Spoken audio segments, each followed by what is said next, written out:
The reporters witness the shuttle crash in the desert. It's a UFO. No. It's the shuttle. Whoa, you can't go in there. No, you don't understand. They're saying it burned on re-entry. They're saying it burned up. Let's go.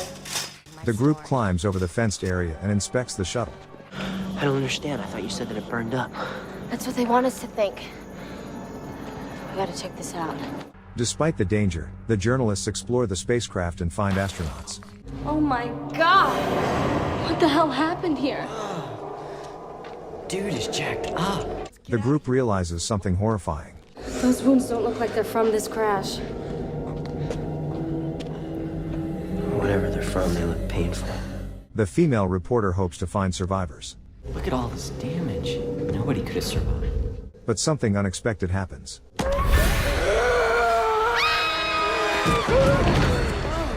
In fear, the journalist backs away from the mutated astronaut and tries to examine him. Dude's alive! Military personnel and special forces arrive at the crash site.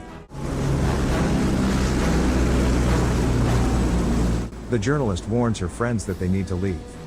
Shit! We gotta get out of here. Wait! Slick! The journalists hide in a secluded place and observe the military, who want to remove the shuttle's traces discreetly. Rice, Phillips, secure the area. Yes, sir. Everybody else, pop this bird open and clear her out. You to follow the instructions of our guest to the letter. Am I clear? Yes, sir. Meanwhile, a spider lays its eggs inside the body of the surviving astronaut.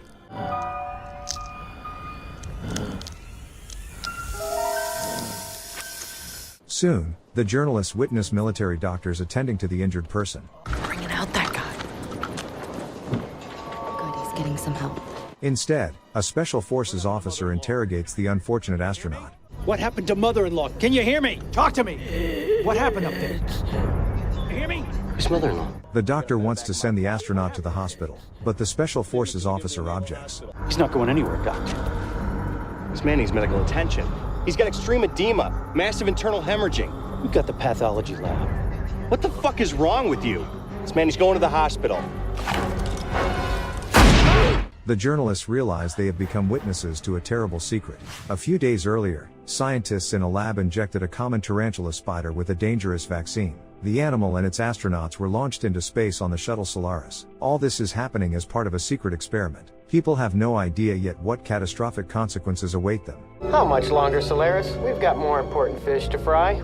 Meanwhile, a dreamy journalist named Marcy is late for work. Two visitors who identify themselves as aliens from Alpha Centauri are already waiting for her in the office, even though they look like regular people. They've been sent in by a light beam. I don't feel right here. I just want to go home. Marcy doesn't know how to help them, but she wants to understand who sent them to Earth and why. The girl has long been interested in aliens and learns about a secret Zone 21 in the desert. No civilian planes are allowed to fly over it, and this raises suspicions. This is where the aliens might have landed. With the help of her friends, Marcy obtains a photo of Area 21 and shows it to the aliens. Their reaction amazes everyone. Oh, no. Oh, no.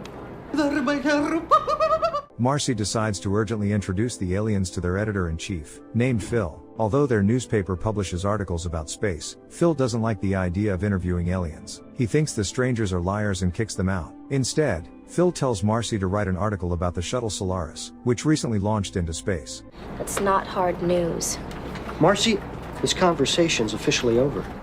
But Marcy doesn't give up. Together with her colleagues Jake and Slick, she sets out to find Area 21. The girl finds the subject much more interesting than the shuttle's journey. In addition, the aliens have identified the zone as their landing site, but Marcy has no idea yet what role the shuttle will play in the alien story. Meanwhile, the flight of the shuttle Solaris continues. The NASA base communicates with the astronauts. The scientists on board take a spider out of its container and inject it with a secret drug. Suddenly something goes wrong.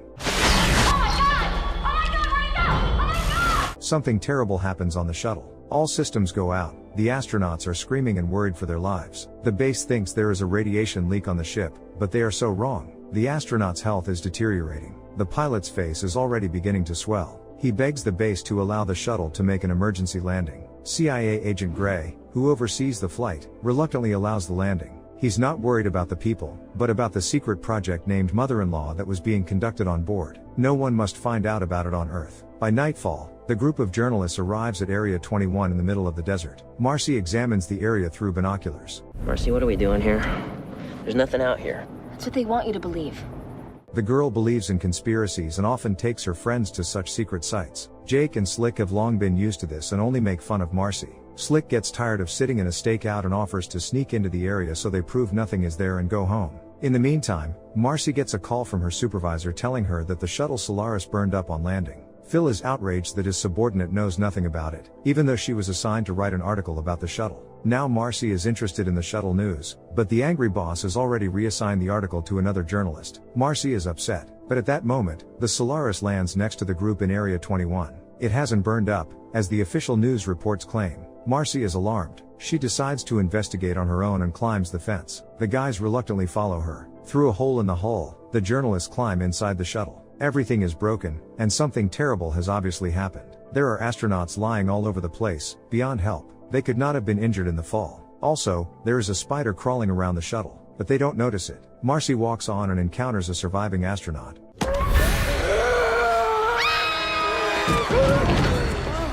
The injured man is barely breathing and begging for help. Military helicopters and CIA vehicles converge on the shuttle landing site. The journalists are frightened and hide behind the shuttle. Then they quietly run over to the back of a military truck. The crew hopes they can get out of the area that way. Meanwhile, the spider crawls up to the astronaut and lays its larva under his skin. The wounded man does not notice it. Two CIA agents Gray and John Murphy examine the shuttle. John accidentally crushes the spider, which pisses off his evil boss Gray. He actually hopes that none of the astronauts survived. The military takes the injured astronauts out and puts them in the back of the truck, where the journalists are hiding. They hide in a far corner and do not show themselves. Medics examine the only survivor. The astronaut can barely speak, but Gray does not care. He angrily interrogates the unfortunate man about what happened to Project Mother-in-Law. What happened to Mother-in-Law? Can you hear me? What happened to Mother-in-Law? Can you hear me? Talk to me! He only breathes heavily in response. The doctor insists that the victim needs immediate medical attention, but Gray has a different opinion. He eliminates the doctor and plans to interrogate the astronaut later. In the meantime, the unfortunate man is sent to the lab. Agent John Murphy strongly dislikes this approach to the case, but he does not dare to cross his boss. Gray blows up the shuttle to cover up all traces of the terrifying secret experiment. The terrified journalists have seen and heard everything, but they can't get out. The truck travels with them to the lab at the base. A freight elevator takes the car deep underground. The military unloads the astronauts without noticing the hiding journalists. Without anyone seeing them, they sneak out of the truck and hide in the corridor. The friends have no idea where to go or how to get out. Even the nosy Marcy gets uncomfortable. Soon the lab workers lower the only surviving astronaut into the underground. It's the guy from the shuttle. We gotta help him. Although Jake and Slick don't like the idea, they follow Marcy. The lads slowly follow the gurney. To avoid being spotted, they hide in the adjoining room. This turns out to be a secret laboratory. The flasks contain strange organs, and one contains the embryo of an alien. The astonished journalists film and photograph the whole thing. It looks like Marcy was right in her speculation. Then the trio make their way into the lab where the surviving astronaut was brought in.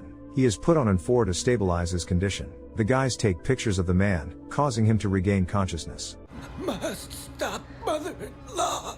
The reporters don't know what he's talking about. The astronaut asks them to get away from this horrible place, and then he spits yellow substance and screams. Suddenly, a giant spider comes out of his mouth. Alarmed lab technicians arrive at the noise. The spider wraps a web around one of them and tries to disembowel the other. Then the monster runs out into the hallway. The journalists also run away and hide in a room with strange flasks. Soon the spider gets to them as well. It attacks the door viciously, wanting reprisal, but the trio manage to escape through another exit. In a panic, they run down the corridor and try to find an elevator to get out of the dungeon. Jake is good at navigating the space and promises to lead his friends out. Meanwhile, one of the lab techs presses the alarm button with the last of his strength. The CIA agents, along with the military, hear the signal and immediately head into the underground lab. In an attempt to get out, the journalists find themselves in a cryo room. There are many pods in which astronauts are frozen for a mission that is yet to take place.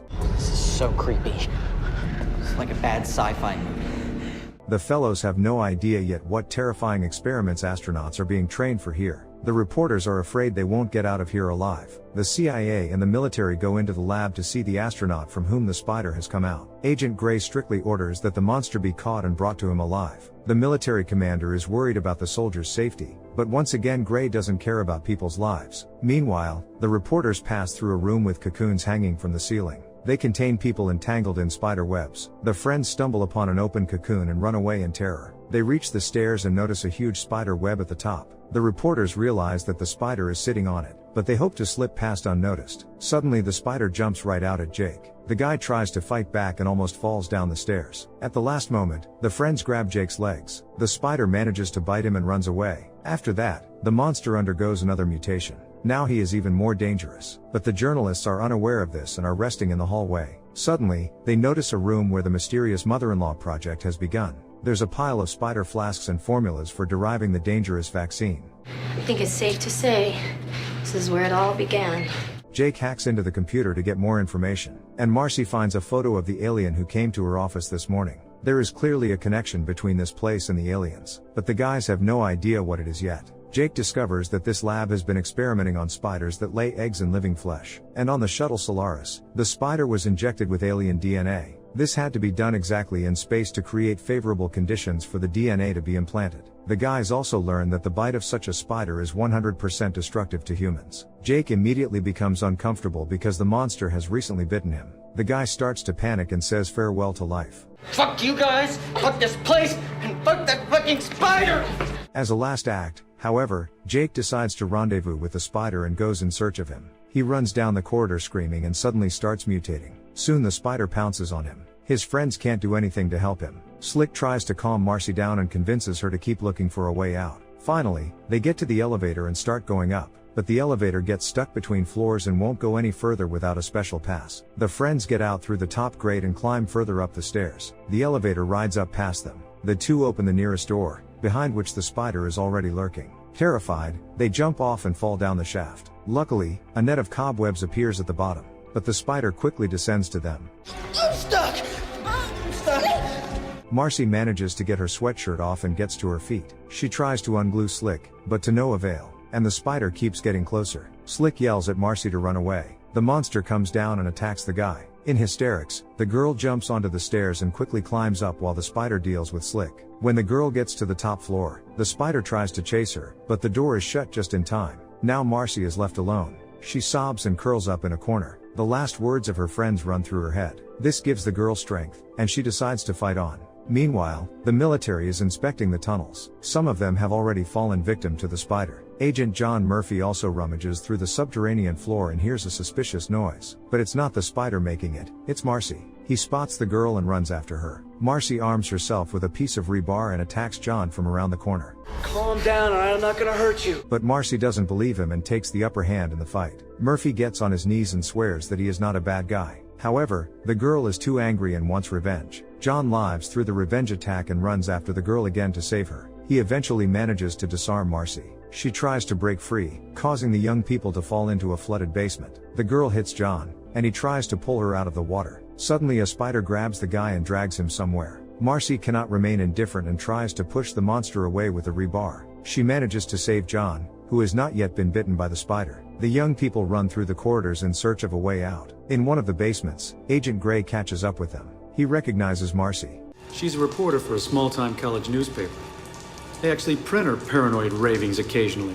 All of Marcy's suspicions are justified. Now Gray is going to take her out, so the world won't find out the truth. John is determined to stop him. He protects the girl but cannot shoot the villain. Oddly enough, the spider comes to the hero's rescue. He wraps a web around Gray, traps him in a corner and lays a larva in him. John and Marcy manage to escape. They end up back in the basement with the cocoons, where the spider drags its victims. Marcy finds her friends in the web, who can no longer be saved. Meanwhile, John finds a card that will help them use the elevator. When the two heroes reach the elevator, the spider spots them and tries to break down the door. The elevator starts to go up, but the monster clings to the bottom of the cabin and tries to punch through it with its tentacles. The spider is about to reach the couple, and John, as luck would have it, drops his gun. Then the guy quickly lowers the elevator down. The cabin crushes the monster to the bottom of the shaft, and the two make it safely to the top. But that's not the end of their mission. I'm not slowing down till the world knows what's going on in there. I'll drive. The couple make their way to the newspaper's newsroom throughout the day to tell the editor-in-chief urgently about the horrors in Area 21. But Phil, Marcy's boss, has already been visited by Agent Gray. Should the villain now succeed in removing the only witnesses, Project Mother-in-Law can continue. He wants to continue injecting alien DNA into all living things in order to gain power over the world and, with the help of mutants, crush everything in his path. His pathological speech is interrupted by convulsions. Agent Gray twitches and soon transforms into a giant spider. much bigger than the one in Area 21. The monster bursts out into the street and massacres everyone in its path. A policeman drives up to the scene, but he can't save the civilians, as the spider takes his life. The streets are in turmoil. People run from the monster in a panic, and no one can stop him. That spider is a killing machine. We've got to stop it. The heroes find the helicopter Gray flew in while he was human. It contains a tactical grenade launcher that can penetrate any armor. John shoots at the spider, but misses. Now the monster heads downtown. The sun is already going down, and spiders hunt best at night. So the two friends get in the helicopter and set out to search for the spider from the air in a hurry. The monster is already causing mayhem in the city, and the police cannot handle it. Thanks to a radio interception, the friends find out where the spider is located, and fly there. No one can overpower the spider from the ground, but the gunfire angers the monster, so he climbs a tall building. The friends need to hurry, because the spider is about to lay eggs and there will be more monsters hatching soon. Damn it, there's no place to land!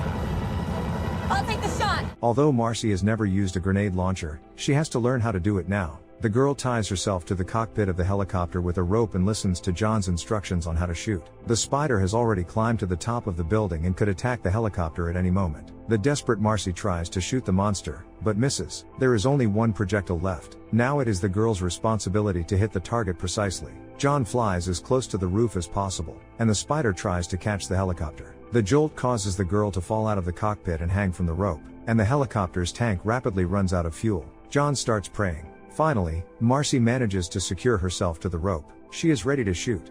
Suck on this, bitch. The projectile goes right into the spider's mouth. There is a powerful explosion. Finally, the spider is finished. The friends scream with joy and are proud of themselves. Marcy wants to land and go write an article about her adventures. Are you afraid of spiders? Share your thoughts in the comments, like and subscribe to the channel. See you in the next videos.